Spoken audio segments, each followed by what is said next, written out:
Hello friends, ये this क्रैकेट की series question का डायसेक्शन का पार्ट 3 यानी कि 2 पार्ट आ चुके हैं। और हम इस सीरीज के अंदर क्या कर रहे हैं, यूपीएससी के अंदर 2023 के अंदर जितने भी क्वेश्चंस पूछे गए हैं उनका कर रहे हैं हम डायसेक्शन। तो 20 क्वेश्चंस का डायसेक्शन हम ऑलरेडी कर चुके हैं। आज की इस वीडियो के अंदर हम 21st क्वेश्चन से डायसेक्शन करना शुरू करेंगे। तो लेट अस स्टार्ट। सो 21st, सबसे पहले हम देखेंगे कि स्क्रीन पर इंफॉर्मेशन क्या पेस्टेड है। तो स्क्रीन पर इंफॉर्मेशन देखो, सबसे पहले गर्ल की पिक्चर है और देखते हैं इसके बारे में क्या लिखा हुआ है। एरोनॉटिकल इंजीनियर सिरिशा बांदला, ठीक है। On Sunday became second Indian born women and third Indian American women to fly into space. आपको पता होगा कि स्पेस के अंदर पहले 2 इंडियन अमेरिकन वुमेन जा चुकी हैं, जो कि कल्पना चावला और सुनीता विलियम्स। तो जो थर्ड फीमेल है, थर्ड वुमेन है, शी इज शिरीषा बांदला। इससे पहले ये दोनों लेडीज जा चुकी हैं, ठीक है। तो हुई she is aeronautical engineer Sirisha Bandla, ठीक है। She was born in Guntur district in Andhra Pradesh and brought up in Houston. तो ये इंफॉर्मेशन हम यहाँ पे मेमोराइज करके रख लेते हैं। नेक्स्ट देखते हैं कि ये कौन है। He is Raja J V Chari, Indian American becomes NASA's new astronaut. तो ही इज एन एस्ट्रोनॉट, ठीक। और क्या नाम है इनका, राजा जेवीचारी। नेक्स्ट देखते हैं तीसरी क्लिप क्या है। तीसरी क्लिप है meet the man who could be India's first space tourist. तो स्पेस टूरिस्ट कौन हो सकता है, मीट संतोष जॉर्ज कुलांग्रा। तो he can be India's first space tourist. तो क्वेश्चन क्या पूछा गया आपसे, who among the following is India's first space tourist. तो भाई ये अभी हमने पढ़ा, संतोष जॉर्ज कुलांग्रा ये है इंडिया का फर्स्ट स्पेस टूरिस्ट। इसके अलावा जो बाकी के ऑप्शंस हैं उसमें देखो, Sirisha Bandla she is not a space tourist, she is an aeronautical engineer. Next Raja J V Chari, he is also not a space tourist, he is an astronaut, ठीक है। पंकज लोखानी के बारे में कोई ऐसी इंपॉर्टेंट इन्फॉर्मेशन नहीं थी, इसलिए मैंने यहाँ पे पेस्ट नहीं किया है। तो ये क्वेश्चन हो चुका है आपका डाइसेक्ट। नेक्स्ट क्वेश्चन पे चलते हैं। तो इसका आंसर हो गया आपका आंसर ए।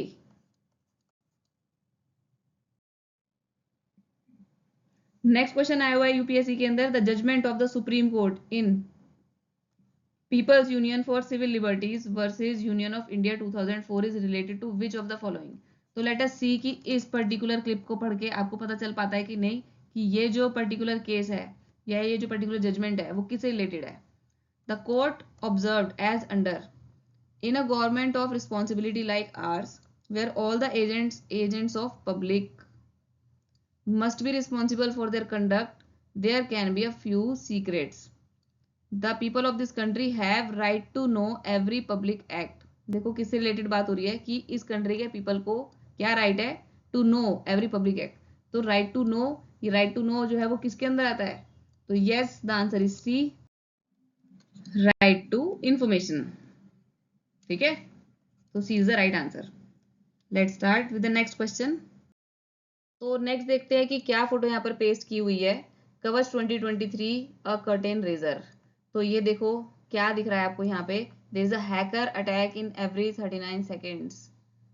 तो यानी कि कवच 2023 जो है वो किससे रिलेटेड है, वो हैकर से रिलेटेड है कुछ, ठीक है। तो लेट अस सी कवच 2023 के बारे में पढ़ते हैं। Working towards empowering these imperative notions of our society, MOEs यानी ministry of education innovation cell, AICTE इसकी फुल फॉर्म मैंने यहाँ पर लिख दी है, All India Council for Technical Education, ठीक है। ये फुल फॉर्म से पता होना चाहिए। जब भी आप किसी चीज को पढ़ रहे हो तो you should read it in completion. तो अगर आपको कुछ भी चीज बीच में से नहीं आ रही है तो जस्ट वेट, आप थोड़ा सा होल्ड करो और उसको चीज को चेक करो। Along with bureau of police research and development यानी BPR&D MHA and Indian cyber crime coordination centre, cyber crime coordination centre which is I4C, जो कि MHA के अंडर एक ब्रांच है। इट हैज लॉन्च्ड कवच 2023 अ यूनिक नेशनल हैकाथॉन, ठीक है। तो ये आपको पता चल गया इससे कि कवच 2023 क्या है, it's a unique national hackathon. तो लेट अस सी क्वेश्चन क्या है, विच of the following statements is और आर करेक्ट अबाउट कवच 23। तो कवच 23 के बारे में इसके अंदर से कौन सी स्टेटमेंट ठीक है it is a joint coordination committee of all the 3 wings of India's armed forces to protect India's border. क्या हमने आर्म्ड फोर्सेज की बात की है यहाँ पे कहीं पर भी? नेक्स्ट स्टेटमेंट देखते हैं, it is India's national level hackathon jointly launched by AICTE, which is All India Council for Technical Education and BPRD to tackle cyber threats। तो भाई इस पिक्चर से ही वैसे तो आंसर निकल आया था इसका कि हैकर से रिलेटेड है, तो that means answer is 2 only, B. Next question की तरफ चलते हैं। नेक्स्ट क्वेश्चन देखो, India's AI super computer Airawat makes it to the list of world 100 most powerful. ठीक है, ये देखो सुपर कंप्यूटर की चिप यहाँ पे लगाई हुई है मैंने, और इंडिया का जो आर्टिफिशियल इंटेलिजेंस सुपर कंप्यूटर है उसका नाम क्या है? एरावत, जो कि वर्ल्ड के 100 मोस्ट पावरफुल उस लिस्ट के अंदर एंटर कर चुका है। तो टॉप 500 की भी लिस्ट है, उसके अंदर कुछ और सुपर कंप्यूटर्स भी हैं। तो लेट अस सी कौन से हैं सुपर कंप्यूटर्स। एक है परम सिद्धि, तो what is this? AI super computer ranked 131। Next है प्रत्यूष सुपर कंप्यूटर जिसका की रैंक है 169, और नेक्स्ट देखो मिहिर सुपर कंप्यूटर एट 316। तो क्वेश्चन देखते हैं, क्वेश्चन क्या है कि भाई एरावत, परम सिद्धि और प्रत्यूष और मिहिर ये सब क्या है? तो आंसर आप क्लियरली इसके अंदर से वर्कआउट कर सकते हैं। Answer is A, these all these are super computers of India. तो आंसर इज ए। तो चलते हैं नेक्स्ट क्वेश्चन पे। तो नेक्स्ट क्वेश्चन जो है उसके लिए मैंने यहाँ पर जो इन्फॉर्मेशन प्रोवाइड की है वो है कुछ PIB की न्यूज से रिलेटेड। उस PIB की न्यूज जो है वो किससे रिलेटेड है? देखो, INSV Tarini to return to Indian shores after 17,000 nautical mile voyage. ठीक है, इसके अंदर और पढ़ लेते हैं कि क्या है। Indian Navy is all set to receive its 6 member crew, यानी 6 मेंबर का क्रू था INSV तारिणी के ऊपर, जिसमें से कि 2 वुमेन ऑफिसर्स थे। At the flagging ceremony on 23 May 23 at INWTC INS Mandovi Goa. तो गोवा के अंदर एक सेरेमनी के अंदर Indian Navy was all set to receive it 6 member crew of INSV Tarini. तो इसके बारे में क्या खास बात है INSV तारिणी के बारे में? तो it is returning home after successful completing 17,000 nautical mile long trans ocean intercontinental voyage in 7 months। तो 7 months के अंदर उन्होंने कंप्लीट किया है। देखो भाई एक एक चीज, एक एक इन्फॉर्मेशन यहाँ पर बहुत इंपॉर्टेंट है। कहाँ पर उनको रिसीव किया गया? गोवा में रिसीव किया गया। देन जो ये 17,000 नॉटिकल माइल्स है इसको कंप्लीट करने में कितना टाइम लगा? वो वॉयज जो थी वो कितने टाइम की वॉयज है? तो वो वॉयज है 7 months की। ठीक है, तो ये सब पता होना चाहिए। तो अब लेट अस सी क्वेश्चन क्या था। Which one of the following Indian naval ships has recently क्योंकि May 23 की बात है, concluded a 17,000 nautical mile transocean intercontinental voyage। तो the answer is not Tarangini, it is Tarini। तो the answer D। Next question देखो भाई, next question के अंदर कुछ चीजें यहाँ पर मैंने पेस्ट की है। क्या है वो? पहली चीज, according to paradox of thrift, कोई पैराडॉक्स ऑफ थ्रिफ्ट है इकोनॉमी के अंदर।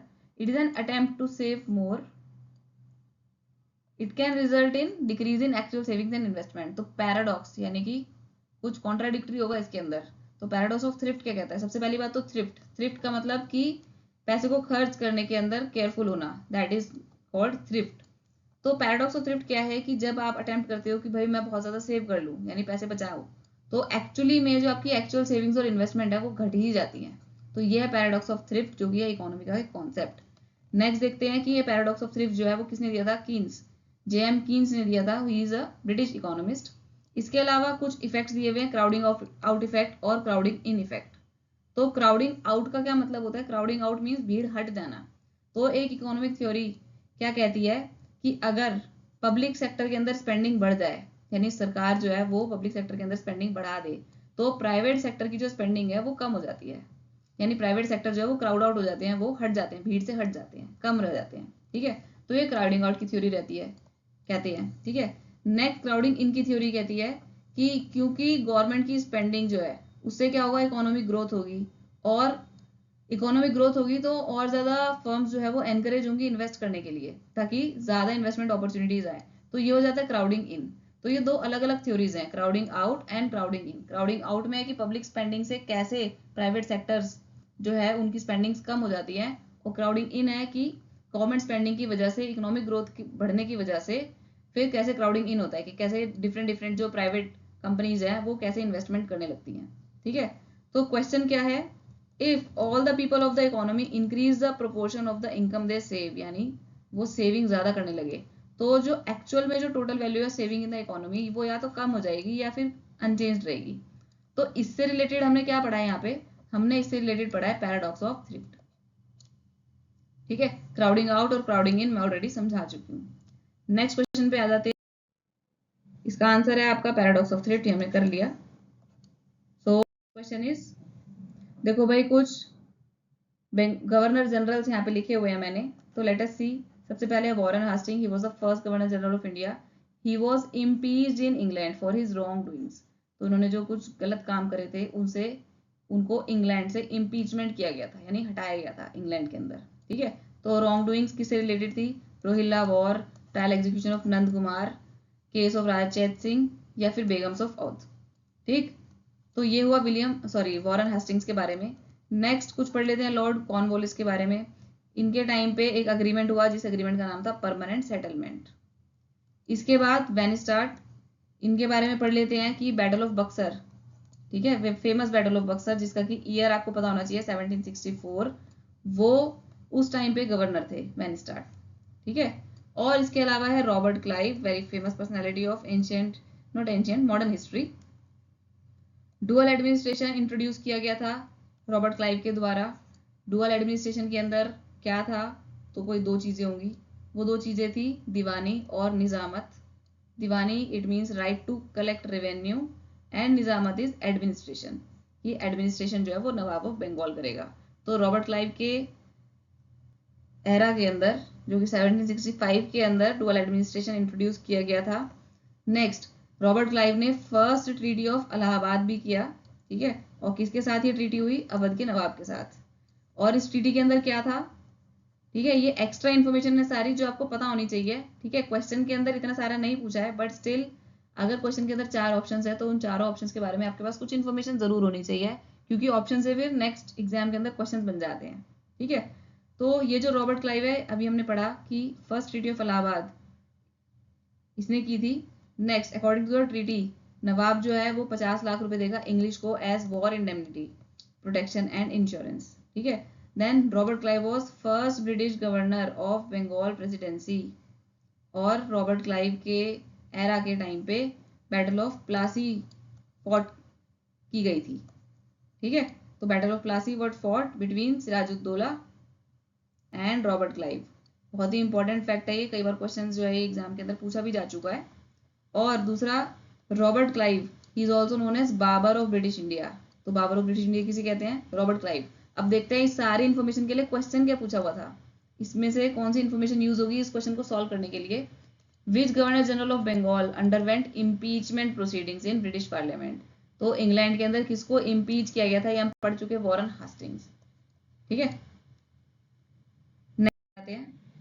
तो क्वेश्चन नंबर 27 के रिलेटेड आपके पास इंफॉर्मेशन क्या है, वो इंफॉर्मेशन है समुद्रगुप्त के बारे में। He was the son of Chandragupta one, और इनके कोर्ट के अंदर जो पोएट है उनका नाम है हरिसेना। हरिसेना क्योंकि कोर्ट पोएट हैं समुद्रगुप्त के कोर्ट में, तो इन्होंने कुछ लिखा होगा, तो इन्होंने क्या लिखा, इन्होंने लिखा प्रयाग प्रशस्ति। ठीक है, which was compose in Sanskrit. Next information देखते हैं चांद्रप्रदाय। चांद्रप्रदाय जो की थी किसके कोर्ट में, पृथ्वीराज चौहान के कोर्ट में, और इन्होंने क्या लिखा, पृथ्वीराज रासो। तो पृथ्वीराज रासो किसके बारे में होगा, पृथ्वीराज चौहान के बारे में, और लिखा किसने चांद्रप्रदाय। देन विशाखा दत्त, वो किसके कोर्ट पोएट है, वो कोर्ट पोएट है किंग चंद्रगुप्त टू के। ठीक है, तो चंद्रगुप्त टू के कोर्ट पोएट हुए विशाखा दत्त, और इन्होंने क्या लिखा, इन्होंने लिखे दो फेमस प्लेस जो कि बहुत ही इंपॉर्टेंट है एग्जाम पॉइंट ऑफ व्यू से, मुद्रा राक्षस और देवी चंद्रगुप्तम। ठीक है, ये इंफॉर्मेशन हो गई। Then last information is about Kalidas, वो किसके कोर्ट में थे, वो भी इन्हीं के कोर्ट में थे, चंद्रगुप्त टू के कोर्ट में। ठीक है, फाइन। अब late us see what is the question. Who among the following composed Prayag प्रशस्ति, तो समुद्रगुप्त की जो प्रयाग प्रशस्ति है वो किसने कंपोज किया है, अभी हमने देखा Harisena, he was the court poet of Samudragupta, और उन्होंने लिखा प्रयाग प्रशस्ति। इसके अलावा बाकी के जो ऑप्शंस है वो हमने देख लिया है कि चांद्रप्रदाय ये किसके कोर्ट में थे, ये थे पृथ्वीराज चौहान के कोर्ट में। Then Vishakadatta, he was in the court of Chandragupta II, and Kalidas was also the court poet of Chandragupta II. ठीक है, your correct answer is A, Hari Sena. Which of the following is the largest component of revenue expenditure in Union Budget 22-23? ये basically सिर्फ learn करने का question है, तो भाई देखते हैं 22-23 बजट के अंदर जो इंटरेस्ट पेमेंट के ऊपर एक्सपेंडिचर हुआ था, it was estimated to be these much crores. ठीक है, 9,40,651 crore, which is 23.8% of government expenditure. हम इस फिगर को ना देखते हुए सिर्फ परसेंटेजेस देख लेते हैं कि भाई कौन सी परसेंटेज पे गवर्नमेंट ने कितना खर्चा किया, सॉरी कौन सी चीज पे गवर्नमेंट ने कितना परसेंट खर्चा किया बजट 22-23 के अंदर. तो ऑलमोस्ट 24% खर्चा जो था, एक्सपेंडिचर जो था, वो था इंटरेस्ट पेमेंट पे. फिर ऑलमोस्ट 13% जो था वो था डिफेंस एक्सपेंडिचर पे, 7% था सब्सिडीज एक्सपेंडिचर पे, और 2% हेल्थ केयर एक्सपेंडिचर पे. क्वेश्चन में वो ये पूछ रहा है कि सबसे जो लार्जेस्ट कंपोनेंट था 22-23 यूनियन बजट का, वो किस पर था, तो वो था इंटरेस्ट पेमेंट पे. ठीक है, तो जो कि 23.8% था. परसेंटेज भी याद कर पाओ तो बहुत अच्छी बात है. ठीक है, डिफेंस था 12.8%, एक्सपेंडिचर ऑन हेल्थ केयर 2.1, और ये 7.7. तो इसका आंसर हो गया आपका इंटरेस्ट पेमेंट्स. नेक्स्ट क्वेश्चन पे आ जाते हैं. Freedom fighter Kanaklata Barua. Question देखते हैं क्या है, यानी इन्फॉर्मेशन इसके अंदर हमारे पास क्या दी गई है. The non cooperation movement it was launched on 5th of September 1920. किसने लॉन्च की थी ये? इंडियन नेशनल कांग्रेस ने लॉन्च की थी. किसकी लीडरशिप में लॉन्च हुई थी ये? महात्मा गांधी की लीडरशिप में. और कौन से सेशन में? कैलकाटा का जो कांग्रेस सेशन था. ये भी क्वेश्चन बहुत आता है कि कहाँ पर लॉन्च की गई. तो जो सेशंस हुए थे इंडियन नेशनल कांग्रेस के, उसमें से सारे सेशन ही इंपॉर्टेंट है. तो उसमें जो कैलकाटा सेशन था उसके अंदर नॉन कोऑपरेशन मूवमेंट जो थी वो लॉन्च की गई थी. अब फिर नॉन कोऑपरेशन मूवमेंट को कॉल ऑफ कर लिया गया था, हटा लिया गया था. क्यों? क्योंकि कोई इंसिडेंट हुआ था 1922 के अंदर जिसके अंदर काफी लोग मर गए थे. तो गांधी जी ने बोला कि भाई हम ये जो मूवमेंट है वो आगे नहीं चलाएंगे, क्योंकि he followed the principle of अहिंसा. ठीक है, तो नेक्स्ट इन्फॉर्मेशन है यहाँ पर किसके बारे में? कनकलता बरुआ के बारे में. वो she was an eminent freedom fighter of Assam. State जरूर पता होनी चाहिए. She played a pivotal role in 1942 quit India movement by sacrificing her life to the cause of country. ठीक है, तो कनकलता बरुआ के बारे में हमें क्या पता चला कि फ्रीडम फाइटर है, असम से है, और इन्होंने बहुत ही इंपॉर्टेंट रोल प्ले किया था क्विट इंडिया मूवमेंट जो कि 1942 की मूवमेंट थी. ठीक है, इसके अलावा यहाँ पे एक इन्फॉर्मेशन और दे रखी है. Revolt of 1857. रिवोल्ट ऑफ 1857 को क्या कहा जाता है? India first war of independence भी कहा जाता है. ठीक है, सिपॉय म्यूटिनी. तो ये जो रिवोल्ट है ये कब स्टार्ट हुआ था? 10 मई 1857 को स्टार्ट हुआ था. अब देखते हैं क्वेश्चन क्या था. क्वेश्चन था फ्रीडम फाइटर कनकलता बरुआ ये कहाँ पर, इनकी डेथ कैसे हुई थी? तो इनकी जो डेथ जो थी वो कैसे हुई थी? देखो, क्विट इंडिया मूवमेंट के टाइम पर इनकी डेथ हुई थी. ये हम पढ़ चुके हैं यहाँ पर. That means the answer to this question is B, quit India movement. तो लास्ट देखते हैं. अब देखो, मनसबदारी सिस्टम के बारे में कुछ इन्फॉर्मेशन यहाँ पर लिखी हुई है. फिर हम देखेंगे क्वेश्चन क्या है. सबसे पहले ये इन्फॉर्मेशन आपको पूरी एब्जॉर्ब कर लेनी है. The bureaucratic administration of Mughals. Mughals के टाइम पे जो ब्यूरोक्रेटिक एडमिनिस्ट्रेशन था उसको मनसबदारी सिस्टम कहते थे. जो नोबल्स मुगल सर्विस को ज्वाइन करते थे उनको मनसबदार कहते थे. ठीक है, तो यानी कि सिविल और मिलिट्री पोस्ट दोनों ही पोस्ट थी मनसबदार के अंदर. अगर किसी को मनसबदार बनना है तो वो पिटीशन लगानी पड़ेगी उनको थ्रू अ नोबल, यानी जो ऑलरेडी मनसबदार है. ठीक है, वहां से उसको पिटीशन लगानी पड़ेगी. हु प्रेजेंटेड अ ताजवीज, यानी petition.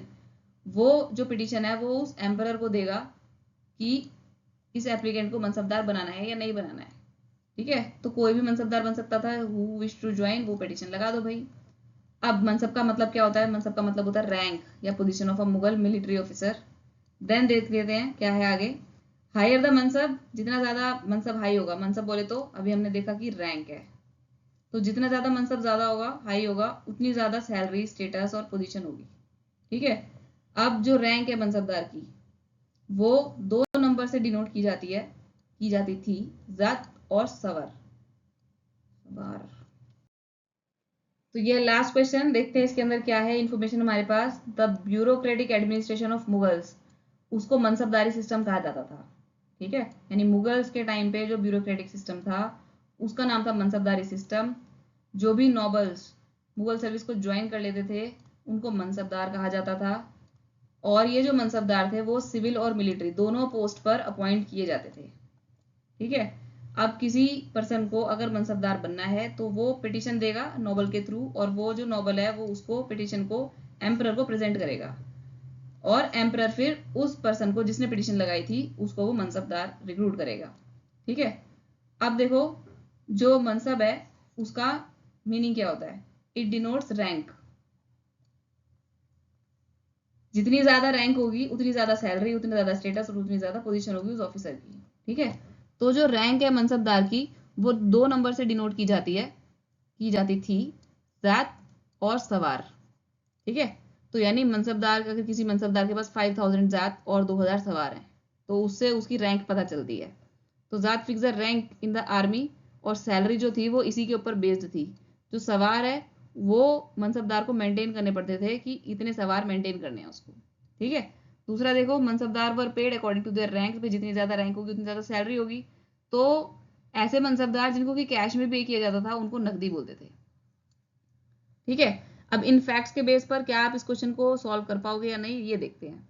Which one of the following statements about मनसबदारी system is correct? इसमें से करेक्ट कौन सी है? यानी 3 गलत है और एक सही है, आपको सही वाली ढूंढनी है।